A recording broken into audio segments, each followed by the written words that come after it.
मित्रांना प्रभावित करण्यासाठी आलिशान जीवनशैली जगण्याच्या नादात एका 20 वर्षीय तरुणाने स्वतःच्या घरातूनच तब्बल 18 लाख रुपये किमतीचे सोने आणि रोख रक्कम चोरल्याची धक्कादायक घटना खारघरमध्ये उघडकीस आली आहे.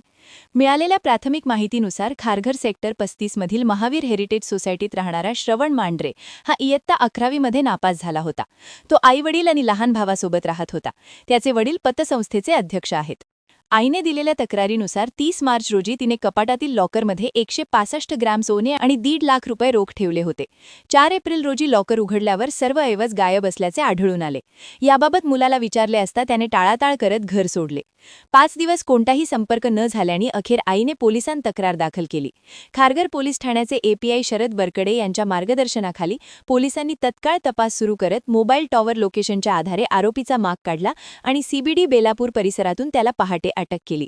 चौकशी दरम्यान श्रवणने चोरीची कबुली दिली असून त्याने रोख रक्कम हॉटेल बिल व मौज मजेसाठी खर्च केल्याचे सांगितले. चोरीतील रोख रकमेपैकी 1.5 लाखांपैकी केवळ 20,000 रुपयेच पोलिसांनी जप्त केले आहेत. तसेच दागिने विक्रीसाठी एका ओळखीच्या व्यक्तीकडे दिल्याची माहिती त्याने दिली असून त्या व्यक्तीचा शोध सुरू आहे. दरम्यान पनवेल न्यायालयाने आरोपीला 13 एप्रिलपर्यंत पोलीस कोठडी सुनावली असून या प्रकरणाचा पुढील तपास सुरू आहे. नवी मुंबई व रायगड जिल्ह्यातील ताज्या बातम्या आणि घडामोडींसाठी सबस्क्राईब करा वादळवारा लाईव्ह चॅनल आणि दाबा बेल आयकॉन.